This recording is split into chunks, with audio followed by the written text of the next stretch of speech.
Hello there, everyone. Bobby D here with Heart of the Gala podcast and video, and I am super stoked to have a good friend of mine, a great friend, a colleague, a big thinker in the fundraising world, someone that's continually striving to raise the bar right here. Jennifer Tersigni with Raise the Bar Consulting. Glad to be here today, Bobby. Thanks for having me. I'm super excited and stoked too. Yes, this is fun. I love like geeking out over fundraising with professionals like yourself, because like you're in the the other stuff. Like I'm in the event world, but you're in the other stuff, and it's neat to see the parallels and the connections and all the things. So thanks for being here. Thank you. All right. So question, how many events have you been to this year so far? A handful. Okay. Just a handful. Was there year. one that stuck out that you were like, that was awesome? Or was there one that stuck out and you're like, that was really crappy? Yeah. I haven't been to any this year that rocked me. Oh, really? Okay. But I'm thinking about 2023, and there's a way to go. All right. Okay. All right. That's what we're trying to do here with Heart of the Galas. We want to make those events rock. Like we want to be like, yes, that's amazing. That was awesome. And like were you like, even in your face, you were kind of like, yeah, they were okay. And I don't know. I hear that so much from clients that that we work with. I mean, not our clients, but clients that are coming to us and like, oh yeah, it was weird, or the record scratched, and everybody was like, what did they just say? And kind of things. And so it's like, okay, I hear that. I've never seen it because again, we create really awesome events. But I talk to donors, I talk to other colleagues of mine and whatnot, and they give me that. Oh, the gala, like kind of that gala or that event eye roll. Like, why does everyone give me the eye roll when I tell them I'm in special events? Well, I think that a lot of organizations are not resourced well enough for their events not to feel like a burden to staff and volunteers. There's always a handful of people who love doing it. Yes. There's a handful that are always, cheerleaders on the board. There's a couple people in an organization that tend to love it. But I think that the folks who work on the events the most know that they are a lot of work, like disproportionately a lot of work. Yeah. And that a lot of organizations are not resourced well these days, I believe, with the tools that they need, the technology that they need, and the outsourcing that they need for events. So I think that eye roll is all about thinking about, oh my gosh, all the different steps for the silent auction, the live auction, the politics of sitting people next to each other. It's a glorified wedding. It is. And as a fundraiser, you're supposed to know who every guest is, and you're supposed to, for the most part, know, who's had all these relationships with whom, so you do or don't sit them at the tables correctly, and all that fun stuff, that fun stuff, yeah. And, and that's all the hidden work that I think people don't see, and it's the hidden emotional weight of events. Yeah. That emotional weight, or that kind of emotional investment that comes from the volunteers and comes from the team. I mean, I see it on day of all the time. And everybody's like, and then I'm like, it's all going to be okay. This will be over before we know it. And then at the end of the night, they're usually pretty excited. I mean, relieved that it's over. But you're right, it's that emotional, just it's heavy, and especially for like a younger development professional, someone that has been tasked with the gala, like their ass is on the line. Right. It totally is. And the thing about it is a lot of these organizations have one or two generalists who are fundraisers, right? I mean, we're not talking about the big national, or maybe we are, but the big national organizations and other hospitals and folks that have, teams of dozens to hundreds of fundraisers who can help to pull off something. That's not normal. That's a, high caliber, like space shuttle launch, right? Yeah. Like that's not really where most people are coming from. They're already overworked, and then they've got this event that needs to be perfect, because it's perceived by lots of people that there's a lot riding on the event, right? Both financially and maybe even interpersonally or politically I say politically loosely, like personal politics, right? Yeah. I mean, there's a lot of that in there. Right. Yeah. And you say like, okay, we have this gala and there's so much emotion around it. And there's that it's just heavy. There's a lot that's going on. There's a lot of anxiety. There's a lot of stress that comes around it. Is it worth it?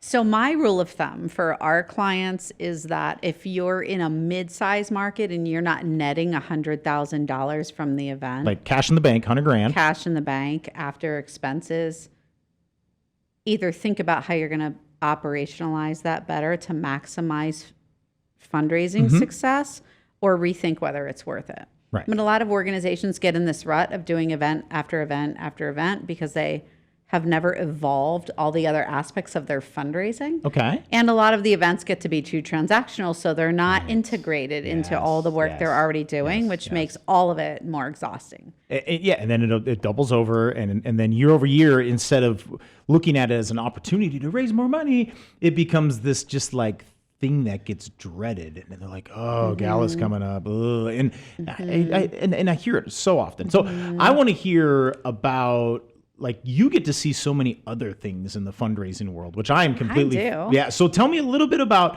what you do with Raise the Bar and your team that works nationwide, right? We do. All right. So we actually offer integrated and full service fundraising, organizational development, and transitional leadership solutions.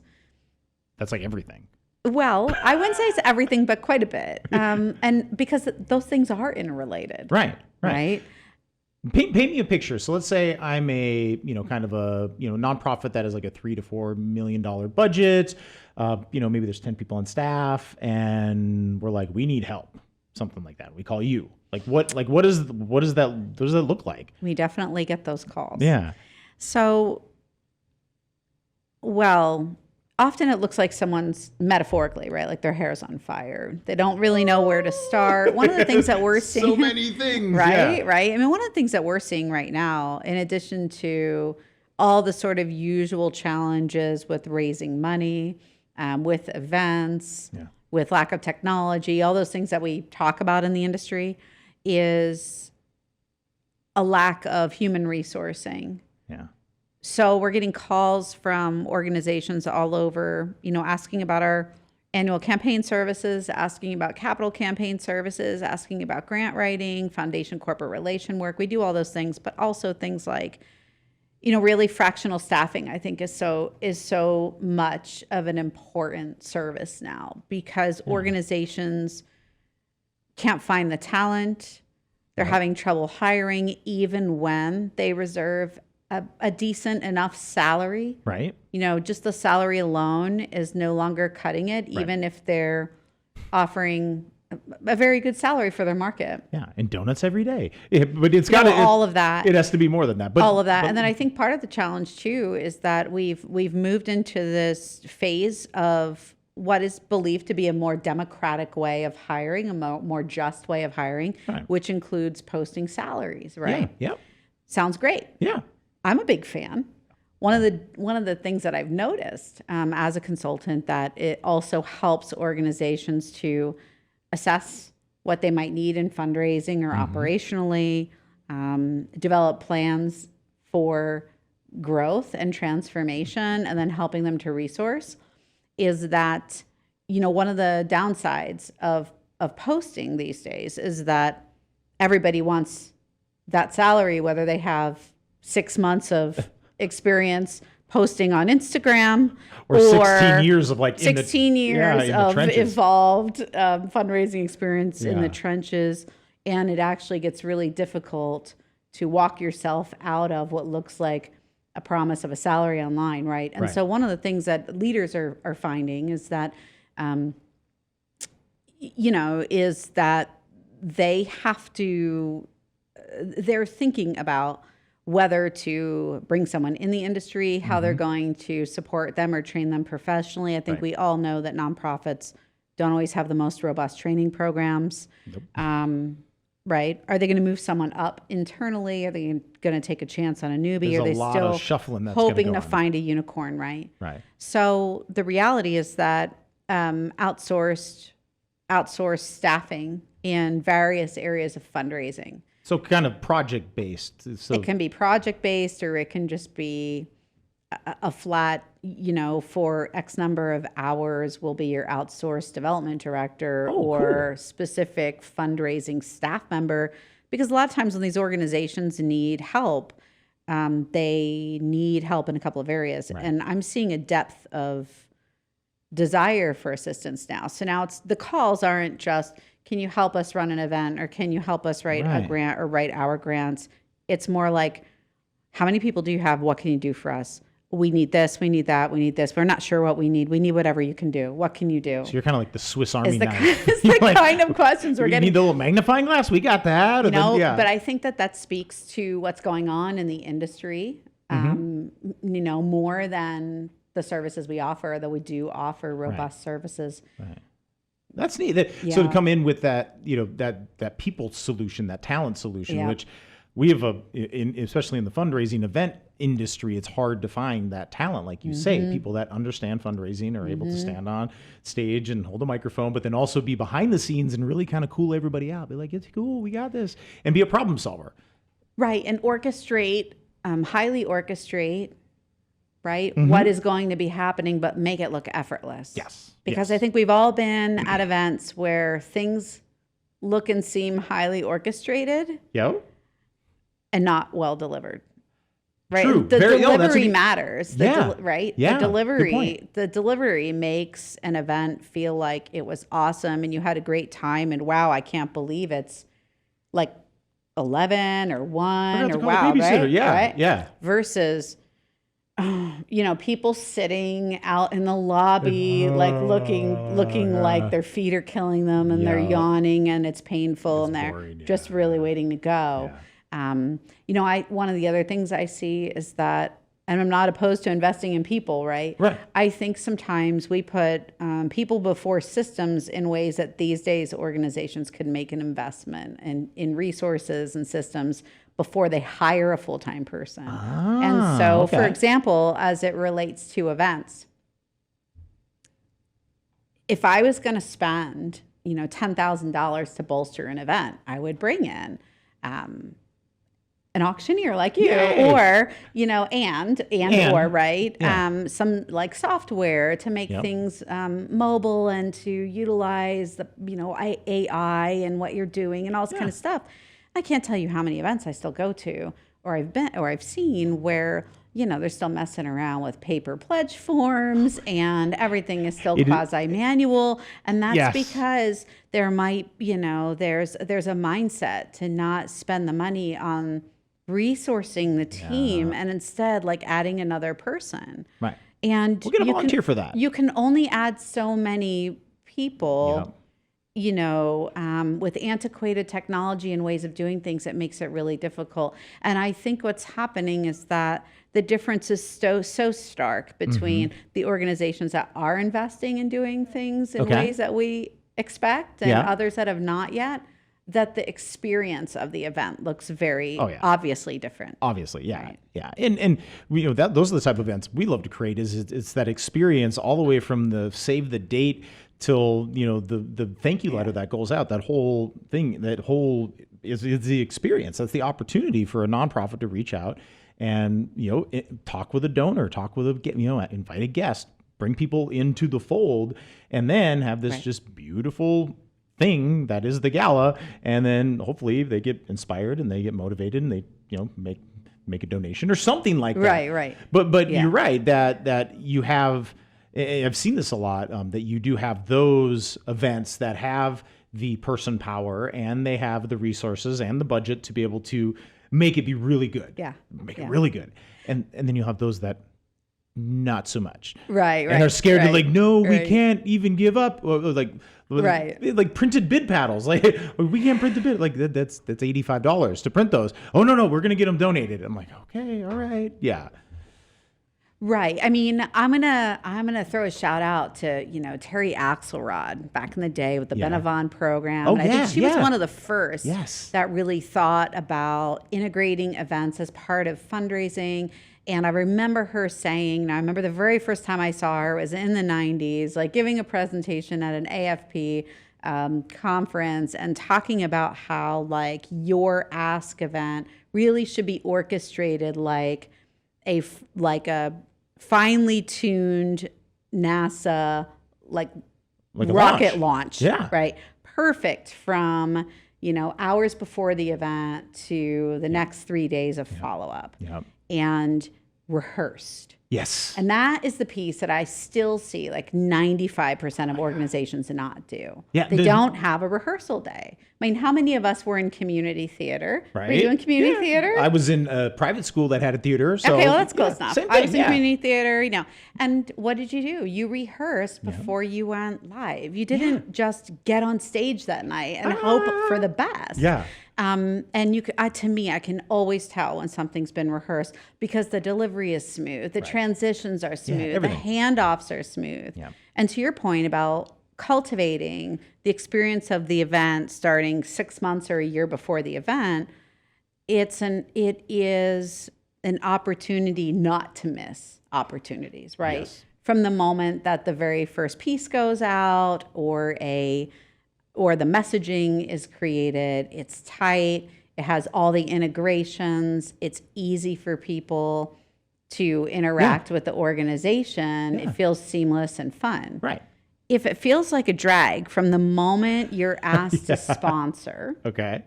Right? Like I sponsor events sometimes. Yeah. If you can even transmit the logo, if you have staff who say things like, why don't you just go on and fill out a profile and do this and that, right? The customer service of it all. Oh my God. Yeah. It all matters. Yeah. Yeah. I think. No, it all does. I mean, every time that you have some way that you're touching a volunteer, a donor, or a guest, yet to be a donor, that every time you're touching them with something, it needs to come back into the event. It needs to come back towards mission, towards impact, towards story. And if somebody gets lost in it and they're on their laptop and they're like, what? I don't know where. Screw it. I'm not doing it. Or like when they're at the event and like this happened the other day. We were at the a venue in New York City and downstairs there was no Wi-Fi and they had their whole silent auction, raffles, everything was on Wi-Fi, no Wi-Fi at all. And then people were like, I give up. It's not working. I don't even want to deal with it. It's frustrating. Right. Yeah. Like when Amazon doesn't work, you're like, why doesn't it work? Well, it doesn't never work, but.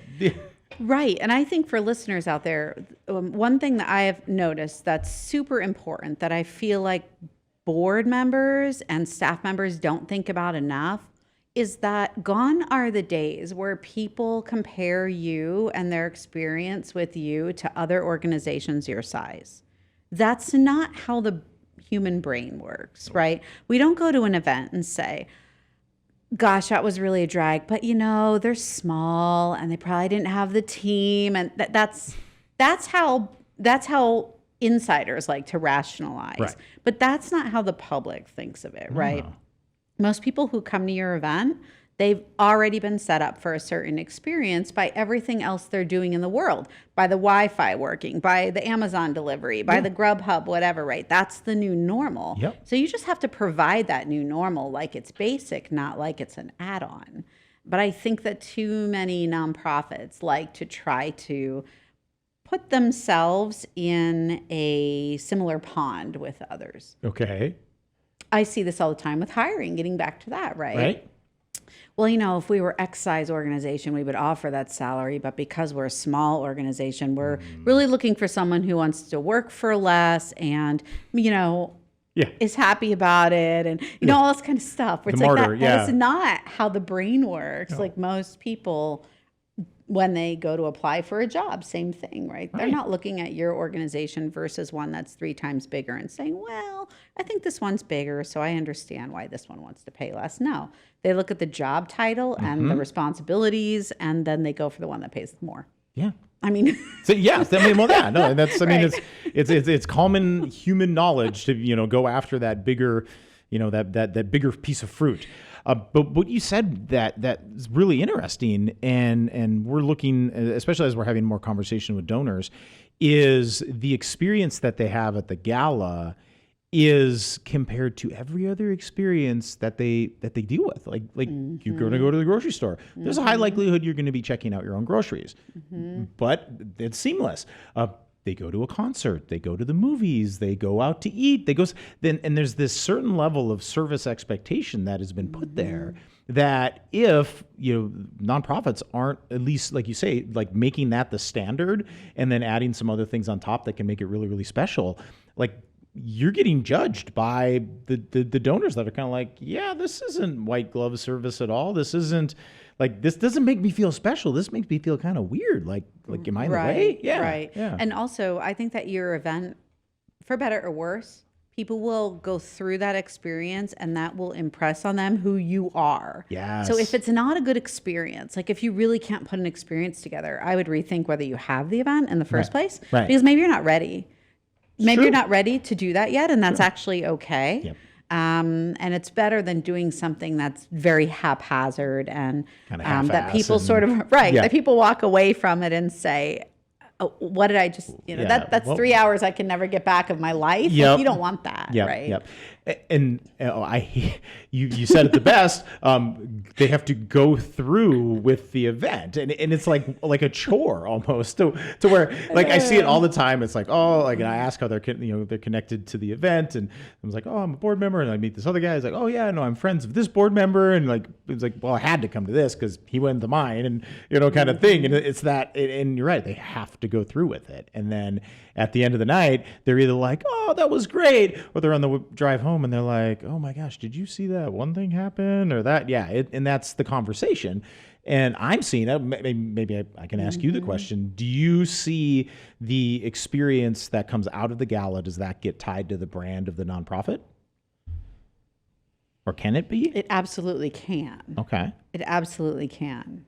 I think if it's not a very good experience, what you hope for is that people excuse it or forget about it, right? They were small. The challenge is trying to get those people to come back again the following year if it's not awesome, right?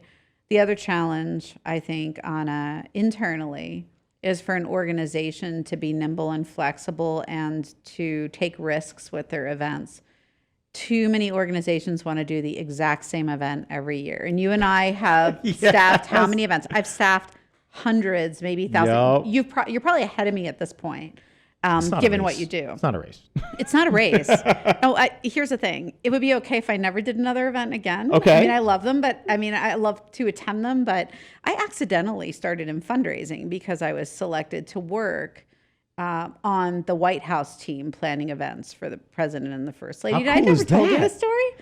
Anyway, it was back you- in college, but my point is like my introduction to planning events had to be state level events, Like right? A+, like Right, A+, equidistant stamps on a envelope. Okay. Kind of perfect, right? Yeah. Those events have to be perfect. There are teams who work on those events, and you're running 3 to 5, state level events daily. Okay. For right. Wow, like you have to wow. throw I think 3 that perfect just parties, scared- 5 perfect parties every day, right? And so, where was I going with this? I was saying something about. We were talking about that experience tying to the brand. Right. So the brand is very important, right? And it definitely ties to it. I think the biggest challenge for nonprofits is that what they need to do, I think, is to make sure that their event is a combination of a good time, a donor engagement event, right, and a way to bring new people into their mission work. Right. If you're just throwing a party and people leave there not connected to your organization, you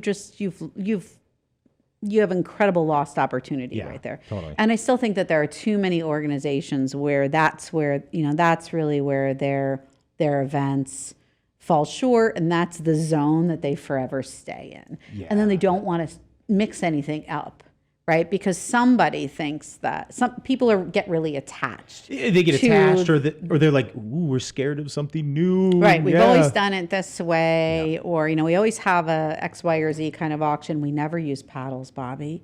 All that kind of stuff, right? Yeah, totally. But that's how you're going to keep people coming back if it's well themed, differently themed. There are different things to do. They feel like it was an experience and that they actually connected with your organization.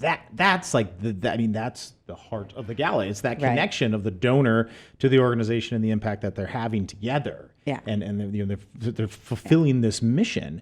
And I mean, that's why we called this the heart of the gala, because it's once we get to that heart and we can tweak that and we can really, Right. strengthen that piece, then that, radiates all the way through. And again, Right. goes the good way.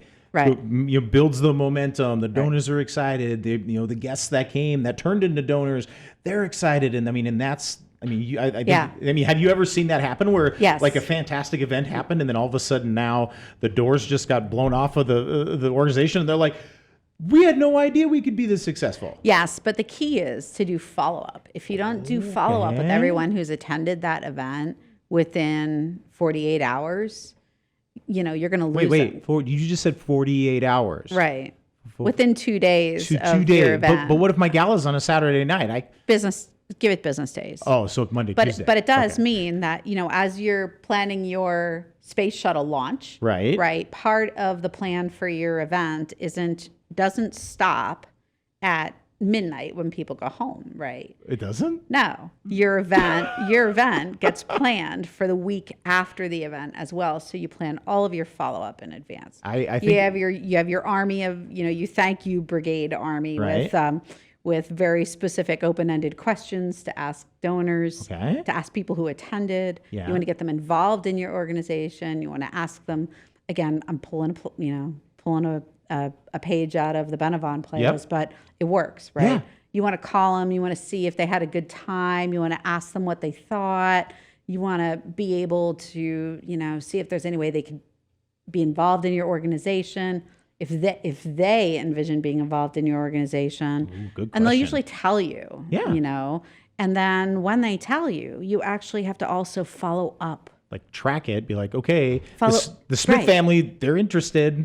Right. Or if someone actually says, I could see myself volunteering for your organization, that means you actually have to take the time to send a message to the volunteer coordinator, shepherd that internally to make sure someone gets back to that person and actually enrolls them as a volunteer, right? Okay. Or if they say they want to make a gift, or if they say, I don't know what, that they want to, sponsor a child or become a big or whatever it is your organization does, right? Yeah. But there should be a team of people. And granted, that event team is going to be exhausted for a couple days, but there needs to be a team of people that includes some of them and volunteers that are lined up in advance that know that they're going to be doing phone calling, emails, thank you for donations. And by the way, sometimes those are the follow-up and the thank you for donations can be separate. Yeah.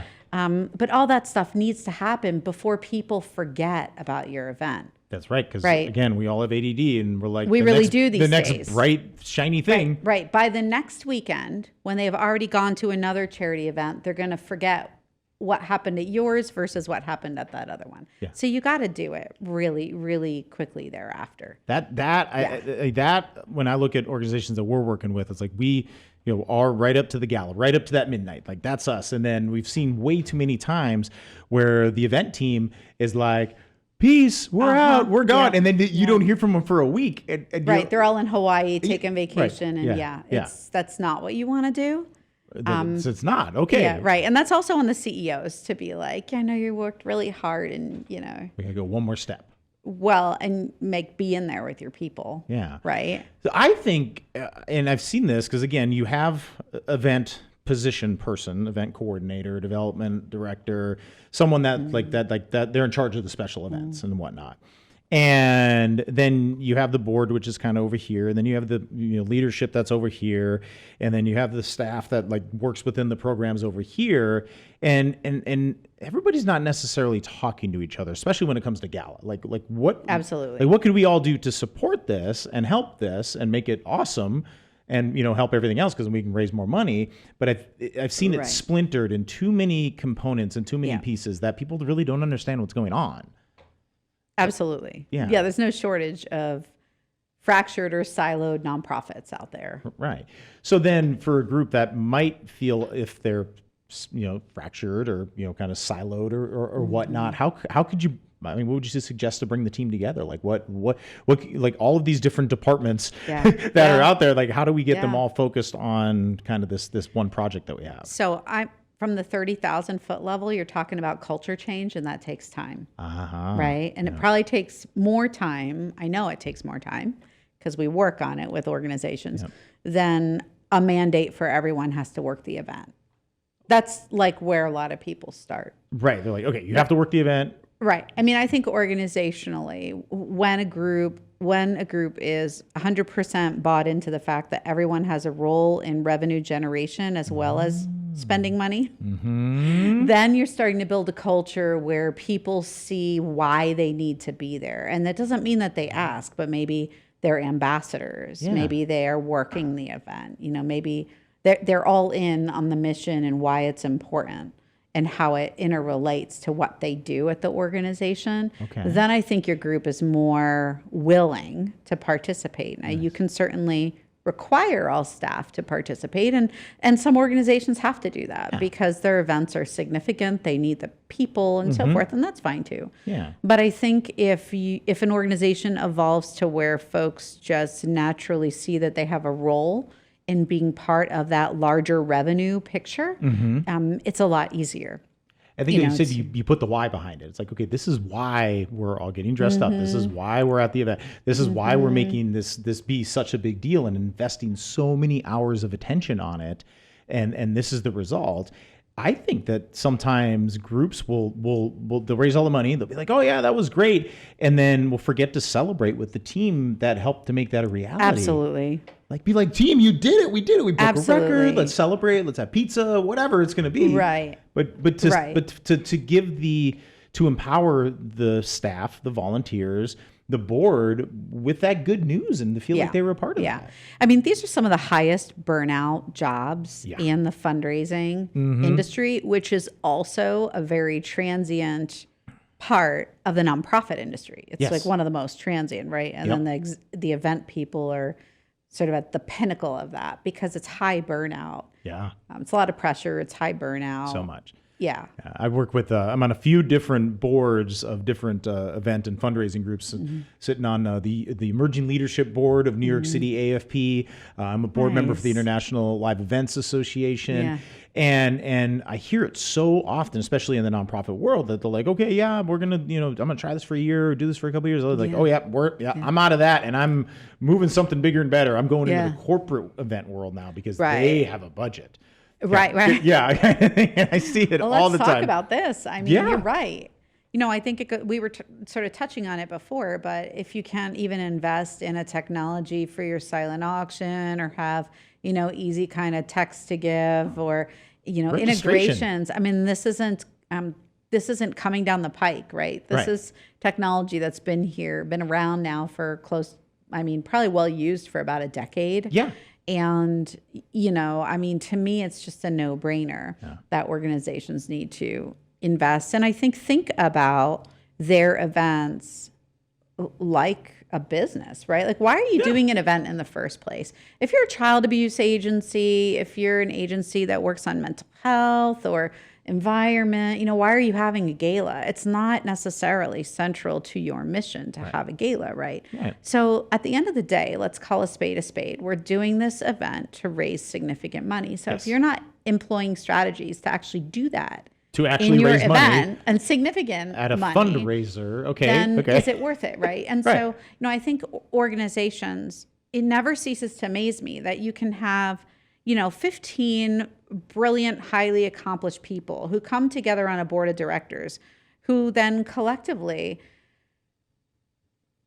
say things or maybe make some decisions that you're like, where did that come from, right? And so one of the things that I see all the time or I hear all the time, if I had $1 for every time I heard as a professional in the nonprofit sector, if this was a business, I would recommend this. But because it's a nonprofit, it makes my stomach churn. I'm like, no, it is a business. Because it's a nonprofit, let's all take our hats off. Yeah, right. Let's take all our business hats off for everything we do all day and collectively come together and make really poor decisions. No, why would we do that? Board members, you're out there. We love you. You're great. Do it better. You can do it better. So I think though that it's worth thinking about what you invest in and how it's going to come back. Right. So, I know that organizations that have used auctioneers or brought in certain technologies or one of the things I love right now are these like curated events that you can just purchase, right? These packages you purchase from companies for your auctions or for your donor engagement, instead of trying to piecemeal Right. like luxury experiences luxury vacation together experiences, yeah. as a low paid nonprofit worker, right? Because because you want them on your auction. Right. I mean, these things have the opportunity to really grow event revenue. Yeah. If you, Oh, if you absolutely. invest in it, right? Rather than trying to DIY everything for your event. Yeah. So, Yeah. And that's a big question we get all the time. It's like, where do we get the auction items? It's like, okay, that's a whole nother podcast. But Right. but providing one of those solutions with, we've got a lot of vendors that we work with that can provide that, and then that takes a lot of time and energy, like off the table. It's like, here, done. yeah. Check. Let's move on. Yeah. Yeah, and I think the where you were going with the nonprofit business and the for-profit business is that, I mean, I don't know why they can't be funded the same. Like why? Like right. why not? I mean, let's get real. Or run the Primarily, same. right. Primarily, the difference is in the tax status is what do you do with your profit, which we don't like to use that word in the sector. But you make a profit. But the answer is that you reinvest it in your mission instead of paying out shareholders. That's really the biggest difference. That's it. I mean, of course, there's a board of directors, and that can get more complicated. But I mean, that really is the crux of what makes an organization a nonprofit versus a for-profit. It's just It doesn't where the have to be a profit is at the end of the culture. day. It doesn't have to be a monolithic mindset. Yeah. Yeah. Yeah. And I think that the organizations that are willing, again, to really take risks and rethink what they're doing, and whether that's bringing in social entrepreneurism strategies or something like that, to do things differently so that they have more impact in their missions. Those are the ones that are really growing. Yes. Yeah. And I love the ones that are being proactive with that. And then you said it very, very well.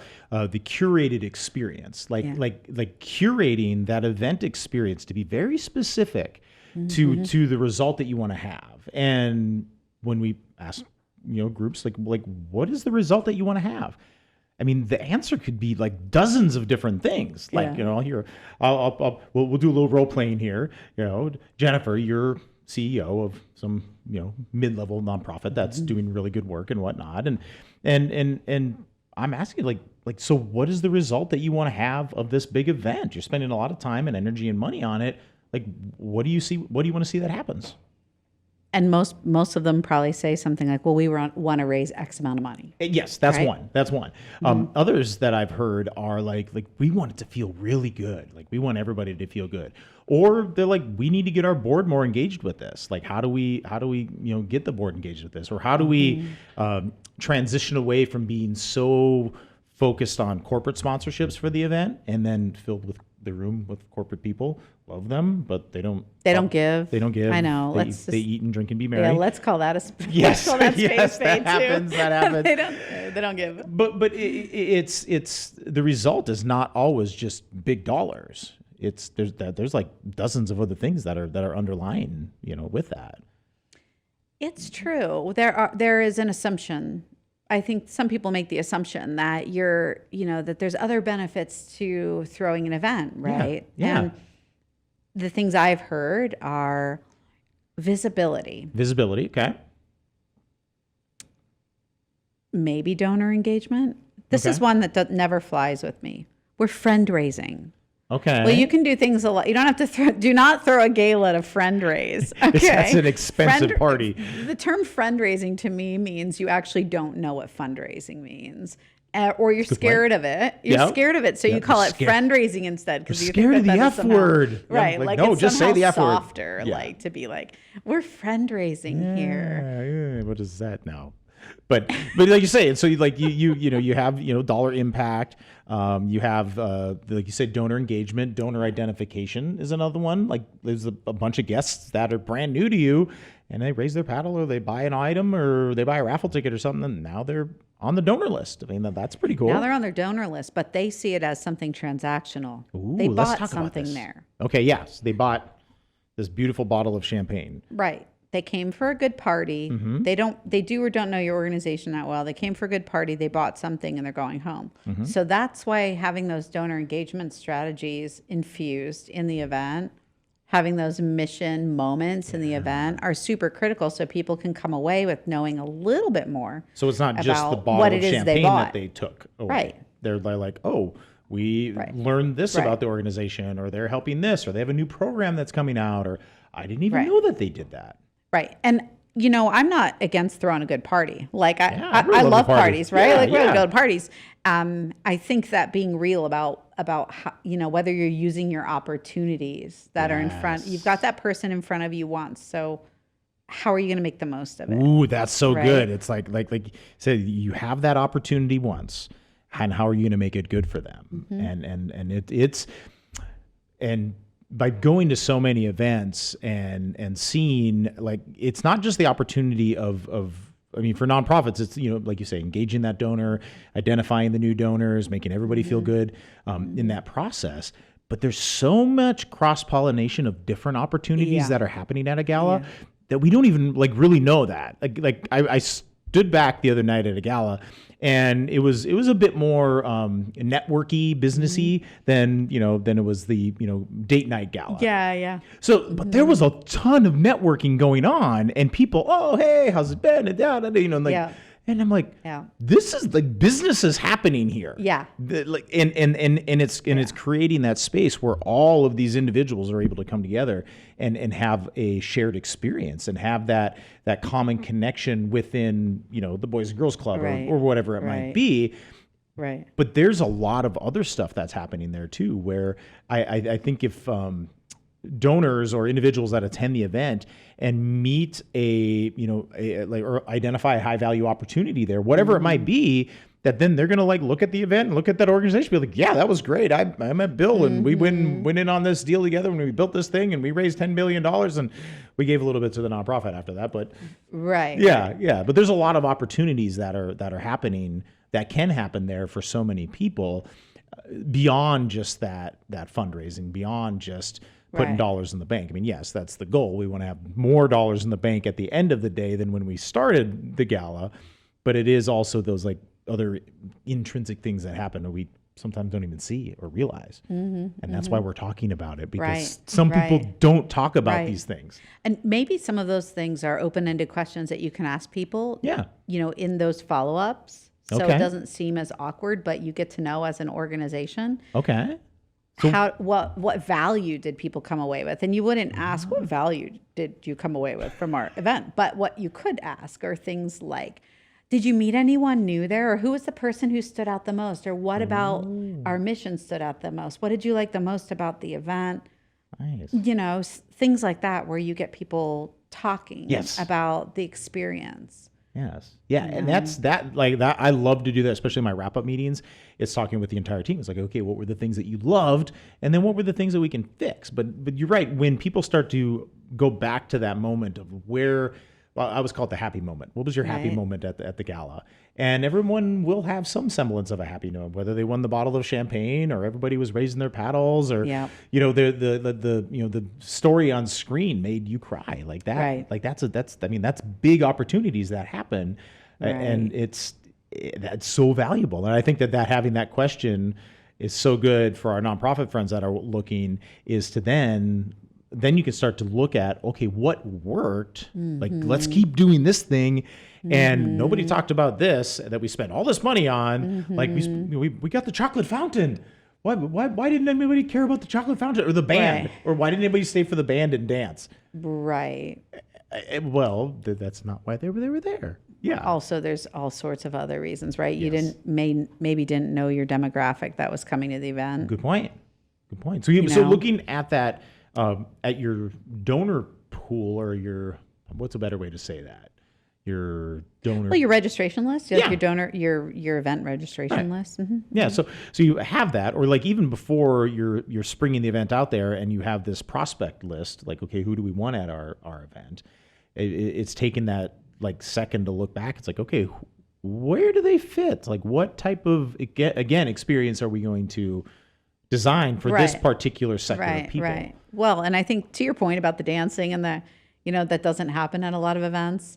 I mean, I was just thinking in my mind, part of it is because we save that for last. Why? I want to go to an event where all that stuff happens first. And at the very end, they do some sort of quick I mean, seriously, Yeah. right? They do some sort of like quick program, wrap it up with the bang, and you're gone, rather than the trickle that happens when people, do Let's just wait and wait and wait and wait and wait. sort of they bail, right? They start like going to the bathroom and never coming back. Where did they go? Like half the audience gone. What happened? Okay, let's do our fundraising now. It's like, well, no, let's not. Yeah, we missed our golden goosebump Yeah, moment. I totally did. Yeah. But that's like what you just mentioned and talking about, you want to have that fun early. Like you want to have that energy early. Right. That's like where we're seeing, like we talked before we even got on the air, like talking about, the stereotypical gala or gala, whatever it might be, where it's like really super fancy black tie and all the things. But the definition of gala is evolving into, like you said, that exceptional experience, something that people are really excited about going to. But it's not only that what happens there. You want to be excited. You want to have something fun happen. You want to be a part of something bigger. What other things are we forgetting that donors want to have? You know what strikes me, and I think it's subconscious, but I recognize it because I think about these things as someone who's planned a lot of events. Yeah. Is that sound or silence should never be a happenstance. Sound and silence make an experience or not. Like if you use them both strategically, right, the event is amazing. But how many events have we been to where it's very clear that somebody forgot to put music on for a long time, and it's silent, it's a little awkward, and I don't know what, right? It doesn't set the tone in the right way. Right. Or this has happened. We've done the live auction. We're going, 1, 2, 3, sold for $10,000. And all of a sudden it's like this light music. I'm like, right. It doesn't match the mood. Like what? I know it. That's really weird. But yeah. I know it. Yeah. It's when we like look at that entire recipe that is the gala, and it's like, okay, how do we make this? Like, how do we design this? How do we paint this or piece this together to where then the whole thing is awesome, right? But then there's all these little other pieces in there that are pretty exceptional as well too. Right. I mean, and maybe this is where my past community theater experience really does come into play, because I think about how much lighting and sound actually makes the event or not, and video. Yep. Lighting, sound, video. Right. If those handoffs aren't perfect, or if you're not using it to accentuate an emotion, you're missing an opportunity to impact the people who are there. Yeah. And that's what we're doing. We're designing an experience that we want, that we want our donors to have, with hopes that they will do a behavior that we want them to have, which is to give. Right. To be a part of that. Right. But giving doesn't happen unless they have that experience. I mean, many times donors will come to the event, and correct me if I'm wrong, but they'll come with a budget and they'll be like, okay, how much was the ticket price? $500. I'll come and I'll spend $500 at least. Right. But there's something that happens in that experience, something that happens in that X factor that can change everything. And that it's that thing that's what I'm trying to identify, or I'm trying to That's really... called alcohol. No, I'm just kidding. Okay. So thoughts on alcohol at the event. I mean, kind of drunk, really drunk. What do you think? I know plenty of organizations that when they have galas, they also get a room block, and they offer for their guests to be able to buy a room that night. Totally smart. So that you can totally market, as a full experience. You can market the full experience. You can market taking full advantage of the full experience without having to worry about driving home. In this day and age of Uber and Lyft too, there's all these kinds of opportunities that, didn't exist quite as much 10 to 20 years ago, right? So I think it's a lot easier now to be able to, justify serving if that's a concern of your organization. I don't really understand how you can have a gala and not do it unless it's for a particular sort of subculture of people who don't drink. Obviously, I'm not suggesting that you should have a bar at an AA gala. That would not be cool. There's some Christian schools that we work with that do dry events. Right. And they do really good fundraising. Like everybody has a great time, and it's grape juice or mocktails. Right, but that's also because the entire community expects it to be that way, right? So it's not awkward. I mean, if you were working with an LDS organization, you wouldn't have alcohol or caffeine there, and that is completely appropriate for the community who's going to be there, right? Yeah. So, I mean, I think that that's really what it's about all the time is, what do our people want? What's going to resonate with people who come to our event? And What do they want? if they expect certain things and it's within reason, then I think it makes sense to do it. Well, they want to have some drinks, if that's the thing. Aaron and I have a conversation about this all the time, comparing like East Coast New York versus West Coast LA, but then where Phoenix kind of sits in there, that the bar, or like Arizona galas where it's cash bar all the time would not fly over there. But But then I've seen some open bar situations here in Arizona, and it was not pretty. They had way too good of a time. Right. Yeah. For sure. It happens though. But again, like you say, you're laying out those expectations, and you want your donors to have a really good time. You obviously want them to remember the event the next day and not so hungover that they're like, I should have never went to that gala. We're like, no, it was the best thing you did go to that gala. Right. But it's finding, that nice, happy, kind of lightly toasted level. Right. That's what I want to know, have you been at any galas where they're serving edibles or things like that these Not days? yet. I mean, I kind of feel like this is an opportunity for someone who wants to take it, right? So when it first, when like totally taboo, like somehow. But we got to talk about it. It's in the world. Right. So I have a friend who's in Seattle. And up there was one of the first to, legalize cannabis. Right. And they did like they had the dessert dash kind of thing, and they had their 12 different desserts that were all lined out, and a couple of them were, adult, cakes and bars and kind of things. And it's like, well, how do we deal with this now? Because it's a part of the norm. I mean, I'm seeing galas here in Phoenix being sponsored by different dispensaries. I mean, they got a lot of cash, and they got a lot of green stuff too. Yep. And it's like there's gonna be there's gonna be the cross pollination. I mean, from that. Yeah, it would be interesting. I haven't seen it, so that's why I was wondering if you did. You know what? I'm going to reach out to my, I've got a nationwide network of fundraising auctioneers that I work with, and we've got a mastermind group that we talk about, and I'm going to ask them. I'm going to see, I was like, hey, what's going on with these? Because I know they exist. Because there's actually a hotel in downtown Phoenix that is totally cannabis friendly, which I didn't know. I was in town one time. I booked it through Hotels Tonight, and I'm there with my two little boys, and then I'm like, oh, wait, I didn't see that. Don't eat the gummy bears. Yeah, I'm like, we're going to go, guys. But I could see how there's individuals out there that's what they want to do. That's how they want to do. Yeah, relax and have a good time. And all right, let's let them. There's got to be fundraising opportunities. There's got to be. There's got to be. We're going to sell this giant bowl of Cheetos right now to the highest bidder. Or maybe it becomes the whole experience. The highest. Okay, yeah, yes. The highest bidder. The highest bidder. Hey, you better hurry up and trademark so that. So much. Yeah. Weedgala.com. But it's that unique experience that you said, that there are groups that somehow got grandma's gala recipe, that it's all the same. It's exactly the same. All of them. Like, silent auction, you have to have this many items, and you have to have this raffle and this raffle and this raffle. And then everybody goes into the room, and then the CEO says, hi, we're here. Thank you, sponsors. All right, have dinner. And then we're going to do some live auction. Maybe we'll do a paddle raise, and then maybe we'll have maybe have a band afterwards. And that's it. Thank you. Good night. Go home. And that's it. Like, we did the gala, yay, us. It's like, wait a minute, you missed a couple things. Yeah, definitely missed a lot of things. Yeah. I mean,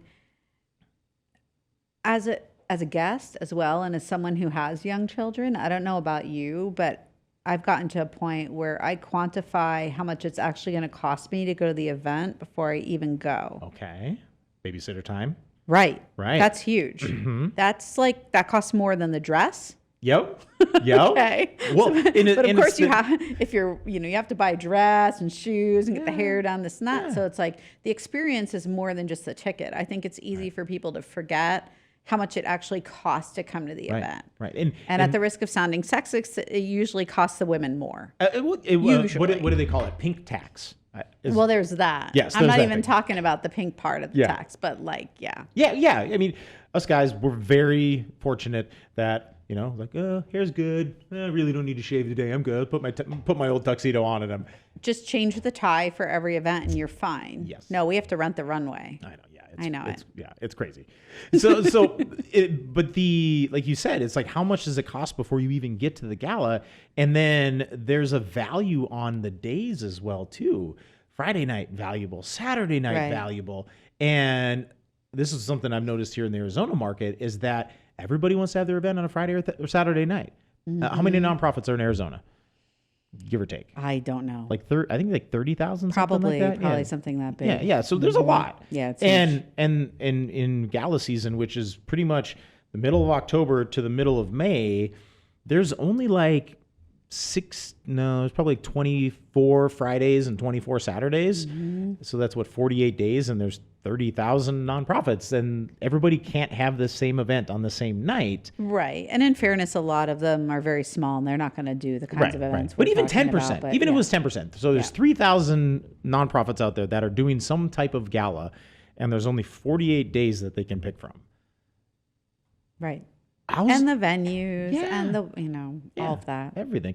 But then how does a donor, like they receive the invitation in the mail and they're looking and they're comparing it to their calendar and they're kind of like, okay, how much is this going to cost me to go on the first Saturday night in November? I mean, I don't know how much folks think about events compared to each other in that way so much as also what's the value of their time, right? Like how many can I possibly go to? Who do I go to? But I do think about it. I mean, in terms of whether the overall experience was quote unquote worth it, at the end of the day, if I do all this stuff and arrange for a sitter and then you stay over and this and that,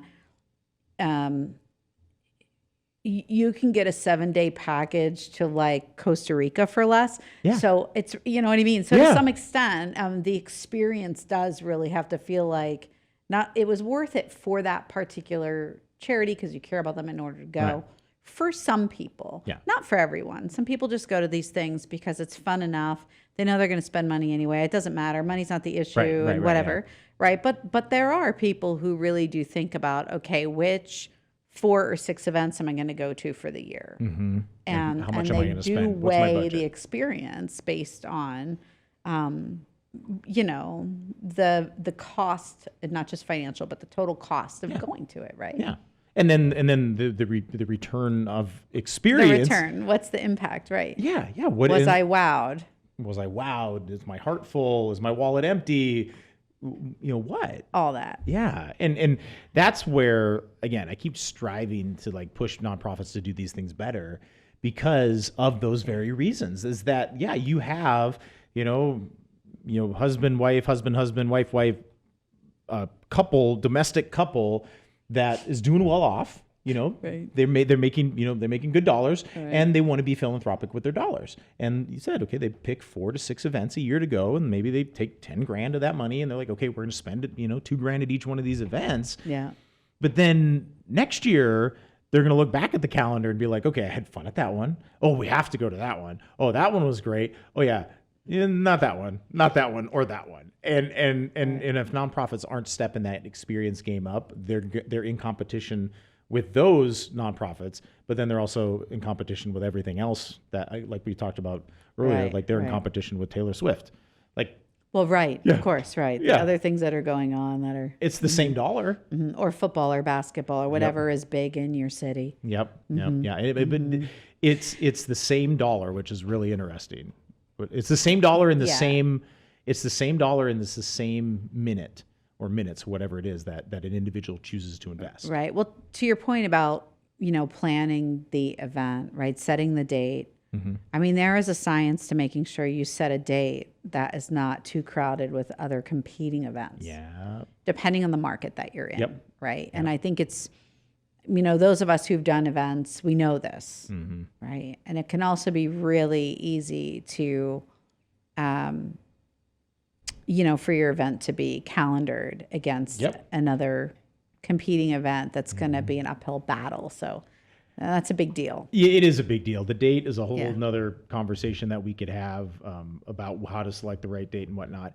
But I want to ask you, because being such a well-rounded consultant, what can a gala do to help all of the other fundraising efforts, like year-end, major gifts, corporate support? Like what could a gala do better to then enhance all of that? So we're at the end of the year, the bottom line is much bigger. What can it do better? Yeah, what could a gala do better? So, I mean, I think that a gala is if you're going to do one, right, that events are a part of your overall fundraising program, but they're not typically don't replace everything else you should be doing. Yeah. So that's why I think that the integration of sort of mission-centric moments and opportunities for donor cultivation, donor engagement at the event are so important. Okay. And that the follow-up is so important. I think that what events do is they give you an opportunity to connect with donors on your turf rather than someone else's. So you're not out there at someone else's event or at a chamber mixer or something like that trying to randomly, but in some orchestrated way, try to meet so-and-so from yada yada company, right? Like, but they're in your theater, and you get to design what the show is. Which, by the way, you reminded me is another thing that people often forget about, and that is, what is your staff and what is your internal team doing during the event? Because if they are not intentionally shepherding the guests, interacting with them and getting to know them, building those relationships, you're missing huge opportunities. Where a lot of times most organizations don't do that. People come in with whomever they bought the ticket with, they party and they leave. Right. They didn't really have any... Who was that? Any conversation with a volunteer, a staff member, a client, whomever, a board member. Where there should be... a sort of secret ambassador at every table. Ooh, secret ambassador. Well, I mean, you can mark them if you want them to be in marked vehicles, right? The marked vehicle, or are they undercover? But nonetheless, you should have your team prepared that, these are the people in these different areas and at every single table who are intentionally there to be an ambassador and to show the people there a good time. Right. Okay. Yeah. And it needs to be some people who are people, right? Like they understand people, and they understand, they can read people. They know who's having a good time, who's not. They get a sense of, whether someone is sort of friendless or disengaged and whatever, and connect with them and sort of bring them in the fold, intentionally serve to introduce people to other people, both inside and outside of the organization, but you're sort of like the mini social director of that group. Okay. Right? When you do that and you integrate it, then I think you have a really amazing opportunity to connect with people on a deeper level at your event. Yeah. But it's really easy not to as well. Yes. Right? It's really easy to not do all of that. Because it's hard. It takes energy. It takes... It takes planning. Yeah. You have to have the plan. Yeah. And then you have to be like, okay, this is who we're going to have here, and we're going to be here, and they're going to talk about this. And then it's with this result or this plan at the end of the day is what we're looking for. We want to bring them on as a major donor. Right. And then I think integration of the information about your organization that doesn't seem stale and too long. Like nonprofits are bad at that, right? Yeah. Having too much information, it's sounding too jargony and all of that. Yeah. But I mean, you should definitely have QR codes everywhere where people can scan something to learn something or to give or to volunteer, like in the moment, everywhere, but in ways that are integrated so that it seems effortless for the people who come. Lots of events I go to still don't do that. Wow. Right? They don't. Wow. And we know all of the best practices, and we know all of these great things to get applied to the event that makes such a significant difference. However, we're still focusing on what are we going to put in the raffle, or how many silent auction items do we have, or how tall are our centerpieces going to be, or different things. Donating them, running around. Yeah. I mean, I think that every step of an event or fundraising in general should be thinking about, are we stepping over dollars to pick up nickels? And if we are, don't do it. Right. Right? Like, okay. You step over the nickels to pick up the dollars, Yes. not vice versa. Yep. And running around for small gift certificates is a great example of time wasted. Yes. For example. I talk with oh my God. committees all the time about that. And I'm like, if you're going to go to a restaurant, ask them while you're there, but there's no need to make a special day to go to every place and ask them. It's like, come on. It's like, let's look at the big picture here. I mean, what that's good for is keeping people busy who might otherwise be in your hair. I mean, like, They're right? the busy Like bees. if you, I gotcha. if you If have you're a busy people on bee, you your know who you board are. or on Just- your volunteer committee who are otherwise going to be constantly bugging you about other things, set them loose. Set those people loose on running around town and getting small stuff for you. But don't send your paid staff to do that. Right. Don't send the paid staff. Let's get the board members on board and get them to understand the strategy within that. Yeah. Okay, so then let's flip the question around. What can other fundraising, I guess, how would we call them, sectors or activities, or I don't know what do we call that?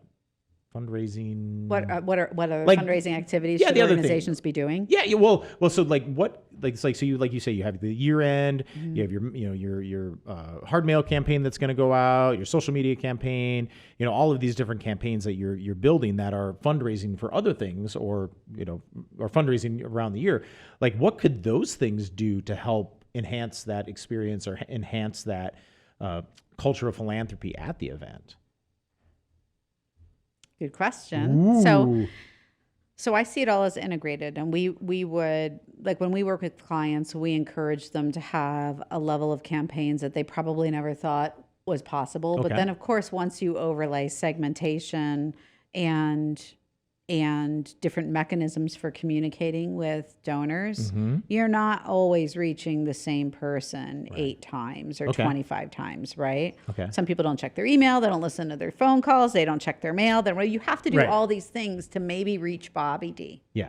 or Jennifer T or whomever, right? Yeah. Like you're gonna reach us somehow. If in 10 different ways, you might reach us in 2 or 3. But if you just send me an email one time, you're not going to reach me probably, or a mailing, right? Oh, but we put it on Facebook. Right. But we're not going to see every Facebook post. Or Definitely every, not going to see like any Facebook posts, by the way, unless you pay for them. Right. Yeah. Yeah. Right. Okay. Yeah. Gone are the days where we see anything on Yeah. social media except Yeah. if it's advertised. So I think it's important to integrate your messaging and kind of cross-pollinate all of these things. Okay. All these activities. So, for example, you can continue to follow up with people who came to your event by sending them e-newsletters, not paper. Newsletters, asking them for money at other times of the year, getting them engaged in different ways.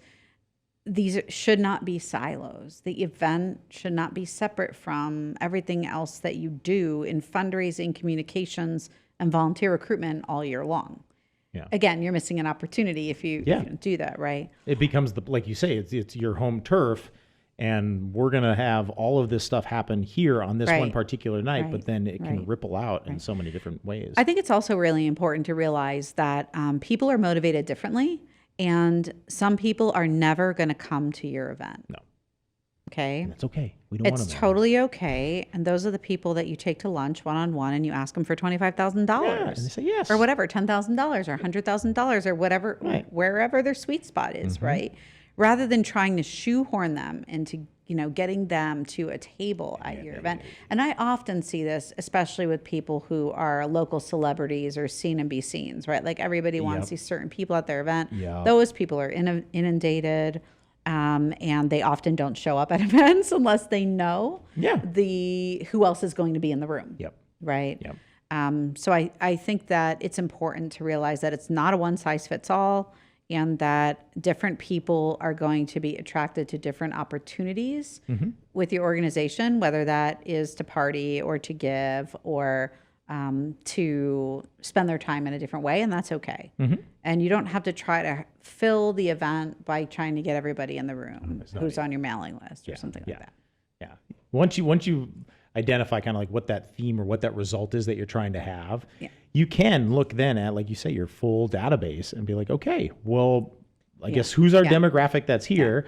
And then, if we throw this gala, who's going to come to it, Right. or who would we like to come to it? So, and I think that I'm just like, it's black and white for me. The event is to raise money, right? But in addition to just like, we want to meet this goal, well, what about having a lift goal from the previous year? Yeah. Because to me, that's you're showing that you're engaging, or that there's a deeper impact, or people are better connected, or you've provided a better event experience, right? If they give more collectively from one year to the next. You enhance the experience. And is that significantly more? Is that just a market average increase? Because we know that, in good times, fundraising grows by 5%. Right. Like, you're looking at 5%, or you're looking at 40%?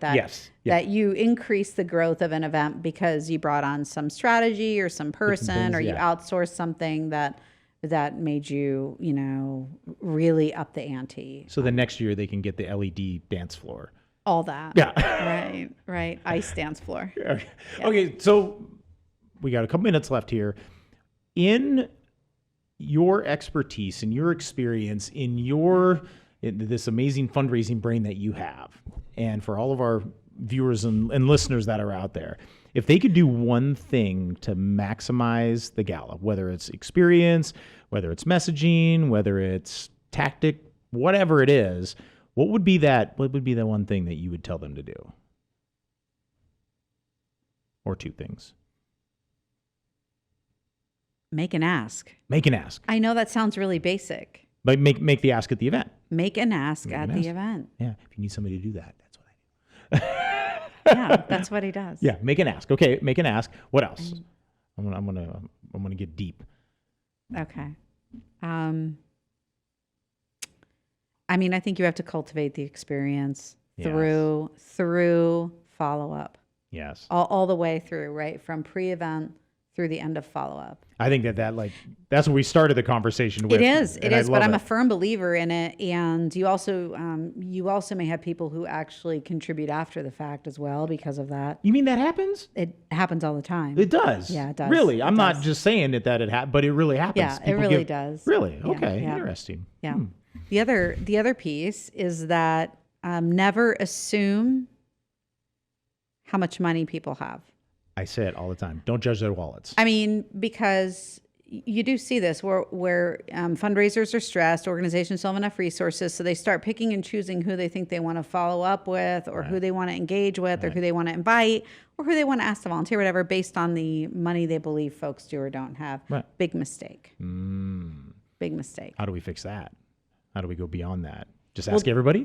Well, this is where I think you can actually take a democratic approach and just see who raises their hand, right? Okay. Because there are plenty of anecdotes, right, of donors who seemed like, the average guy or woman next door who didn't have any kids or had one, whatever, nobody saw them for a while, and then they die and they leave $10 million to somewhere, and nobody knew that. And this person, was in the same house that they lived in for 30 years, is driving the same car for 25 years, totally unassuming.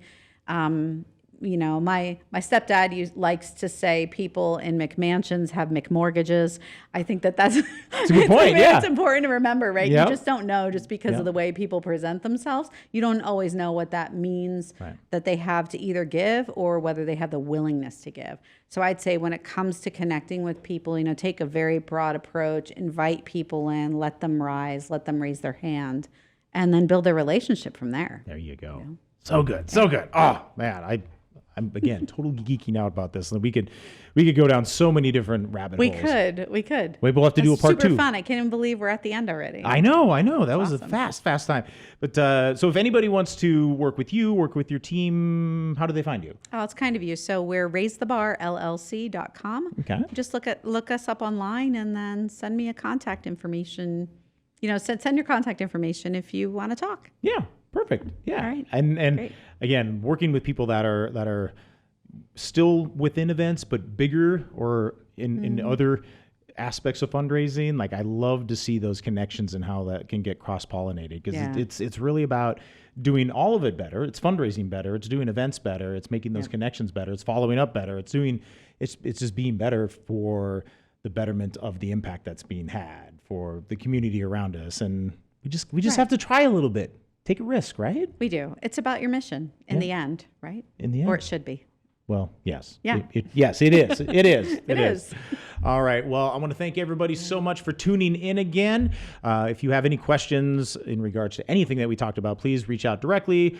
You can put the comments here on YouTube. You can put them on Facebook, all the things. And Love get out it. there. Yeah, so good. Well, thank you you again so much for coming out and being a part of this. And yeah. Thanks for having me, Bobby. It was great. Yes. And what do you think of our new studio? I love the studio. I know. Yes, I can't say that this is It's mine, but I awesome. think we're going to come back. Awesome. Good. All right. Yeah, well, I think so. I got to thank the Star Worldwide Network for hosting us here today. Usually it's in our little itty bitty office, but I'm here in Phoenix, and we have an opportunity because it's not what you know, Why it's who not? you know.